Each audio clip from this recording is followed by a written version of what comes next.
ကဲဒီနေ့စောစီစီဈေးဥပေါင်းမင်္ဂလာလေးကတော့ကျွန်တော်တို့အေယာဝတီတိုင်းဝါခဲမမြို့ကကျွန်တော်တို့အကိုကြီး customer ဟောင်းပေါ့နော်ဒီနေ့ဒီမီးဖို့လေးနဲ့တူကတော့နယ်ကဆိုတော့သူ့ကိုအိုးအခွန်နဲ့ပို့ပေးရမှာပေါ့နော်အဲ့တော့မပို့ခင်မှာကျွန်တော်အမြဲတမ်းစစ်နေကြစမ်းနေကြအတိုင်းစစ်ပေးမယ်စမ်းပေးမယ်ဒါပေမဲ့ဒီပေါ်မှာကျွန်တော်အိုးတင်နောက်တွေမတင်ပြထားဘူးဘာလို့လဲဆိုတော့လူချင်းမင်းတို့မီးဖို့ပို့တဲ့အခါမှာဒီအိုးတင်နောက်တွေအပေါ်မှာတစ်ခါတည်းတင်ပြီးပို့တယ်ဆိုပတ်ကင်လို့မရဘူးအဲ့တော့မီးဖို့ရဲ့အိုးတင်နောက်တွေဒီဘယ်မီးဖို့မှမဆိုဒီလိုအောက်မှာပါမယ်နော်မီးဖို့လေးကိုဒီလိုလေးမကြည့်လိုက်ပါအထူးသဖြင့်မှန်မီးဖို့တွေဆိုရင်အောက်မှာဒီလိုမျိုးတွဲရက်လေးချီပေးထားတယ်နော်အဲ့တော့ဒီအိုးတင်ထောက်တွေကိုဒီပေါ်မှာမတင်ဘဲနဲ့လုံးဝမသုံးပါနဲ့နော်ကျွန်တော်ဒီအပေါ်မှာအိုးတင်ထောက်တွေကိုမတင်ဘဲနဲ့အိုးကိုဓာတ်ရိုက်တင်လိုက်မယ်ဒီကနေမီးထွက်မယ်မီးကအိုးဖစ်မှာသွားပြတ်မယ်လေပေါင်းမရှိဘူးမီးတွေပြန့်ပြီးတော့မှန်နေကွဲတယ်အိုက်ဆက်လန်းတွေဖြစ်လို့ပါနော်အဲ့တော့အိုးတင်ထောက်လေးတွေကိုထုတ်ပြီးသွားပြီဆိုရင်လည်းဒီမှာသူ့ကိုအံဝင်ခွင်ကြလေးဒီလိုလေးထည့်ပေးလိုက်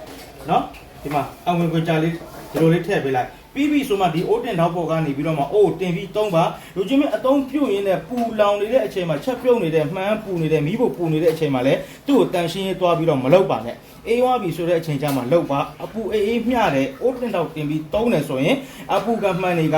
လုံးဝမကွဲဘူးအကျန်းခံတယ်နော်ဒီမှာ GGH.12G ရဲ့မီးထွက်ကတော့လုံးဝရေပန်းပုံစံပဲလူချင်းမကြည့်ကျွန်တော်မီးချောင်းမှိတ်ပြပေးမယ်မီးပြင်းအားလည်းအရန်ကောင်းတယ်ဒီမှာတော့အလဲကွင်းရောဘေးကွင်းရောနှစ်ကွင်းစလုံးရောဒီမှာ short လိုက်အလေဒီကွန်းနဲ့လာမယ်ဒီမှာပြန်တင်လိုက်တဲ့ဆိုဒီမှာပြန်ထွက်လာမယ်ပတ်လေရ